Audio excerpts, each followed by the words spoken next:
বিগত ১৬ বছরে গুম, খুন, সন্ত্রাস, লুটপাট ও বিএনপি নেতাকর্মীদের নির্যাতনকারী আওয়ামী লীগ নেতাদের ক্ষমা চেয়ে পেছনের কাতারে রাজনীতি করার আহ্বান জানিয়েছেন বিএনপি চেয়ারপারসনের উপদেষ্টা ও সাবেক সামরিক সচিব মেজর জেনারেল অবসর শরীফ উদ্দিন।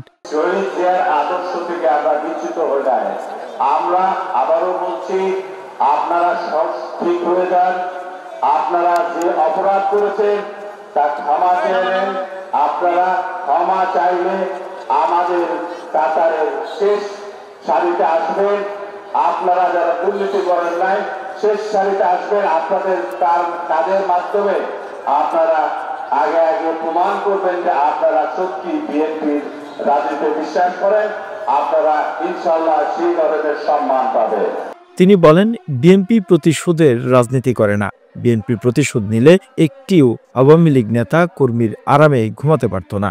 আমাদের বিএনপি কর্মীদের বিরুদ্ধে আপনারা আওয়ামী লীগ যে ধরনের অন্যায়, অত্যাচার, দুর্নীতি এবং বিচার করেছেন, যেসব অবিচার, এগুলো তো আমাদের ভোলার কথা না।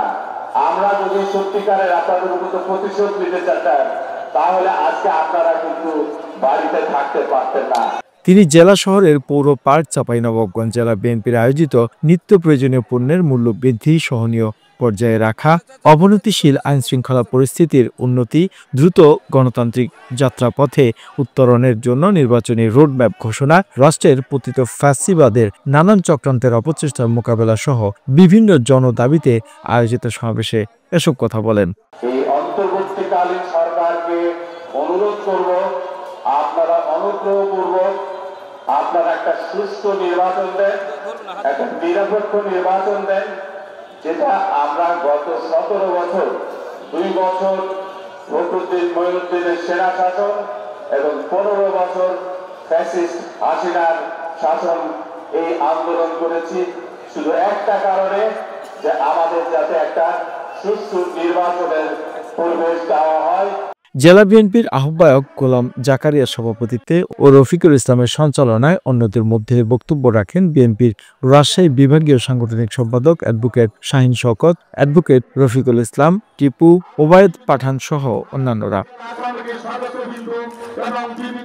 এদিকে সভা চলাকালীন সময়ে দুপক্ষের সংঘর্ষের ঘটনা ঘটে। এ সময় মাঠের পাশে পরপর ২টি ককটেলের বিস্ফোরণ ঘটায় দুর্বৃত্তরা। এতে কয়েকজন আহত হওয়ার খবর পাওয়া গেছে। তবে মারামারির কারণে কিছু সময় পর আবারও সভা শুরু হয়ে শেষ করা হয়।